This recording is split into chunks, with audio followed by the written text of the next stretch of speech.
everybody, and welcome to my channel. Today I decided to do something a little bit different. For those of you that are in the same situation I am, you're on a limited income, you don't have the money to spend for a lot of repairs and things like that, so you figure these things out and you do them on your own. So that's what we're doing today. My issue has been with the downstairs toilet is the fact that even when it is done flushing and filling up, there's still the water is still filling very slightly. It's a very light noise. It's not heavy. So I decided to figure out what was wrong with it. So let's get into this and let's see. I'll show you how I figured out what was wrong with it.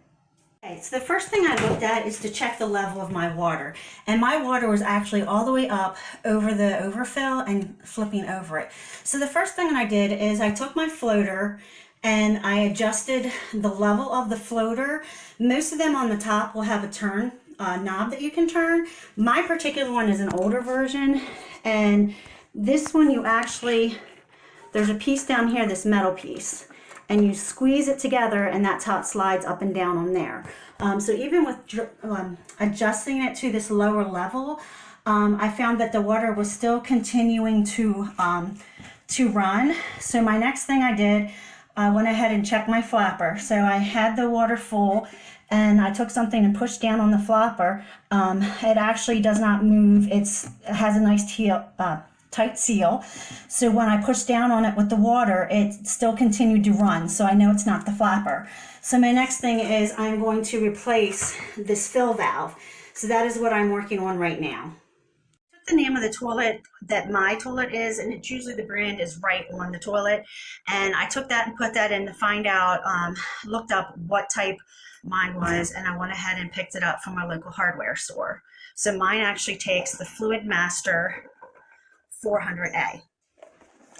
On this repair is I went down to the water shutoff valve and I turned it clockwise to completely shut off the water. Once we have turned off the water, you want to make sure to flush your toilet to make sure all the water goes out before you do remove the tube. So make sure you have some kind of cup or something to catch the water. Now you don't need to unhook the tube. The only thing you have to do is unhook the tube from up here. So you actually don't need to unhook it from here unless you want to replace that too. And I have cut for me, I went ahead and took the hose off because I may end up just replacing this hose. It is pretty old. I haven't decided yet. And so the next thing I am doing to unhook this is I'm turning this, which I cannot do while I'm holding it. Got to hold it from the top and turn this piece here, the screw, and that's how we're going to loosen it up. So I take this piece off, and now the part is coming directly out from the toilet. So now I'm going to go in, and you'll have to, whatever yours is, will have directions on how to set yours up. So I'm going to set mine up so it matches up to my toilet. Then you just follow the instructions the opposite way. So you'll have to go in, set it up, and then you'll have to adjust it for the water. So once you do put in and set up your new fill valve, you're going to put your new one in there, set it up how the directions tell you, and then you're just going to tighten it back into place. So you're basically going reverse from where you were. So we're going to tighten that back up. Okay, so now once we have our tube hooked back on there, it's okay to turn your water back on. And we're going to let the toilet fill back up. Okay. So you want to check everything and make sure there's no leaks. Everything's tight, which mine is. I decided to go ahead and not change the tubing. And everything here, and I can adjust the height of the water, which you're going to have to check yours.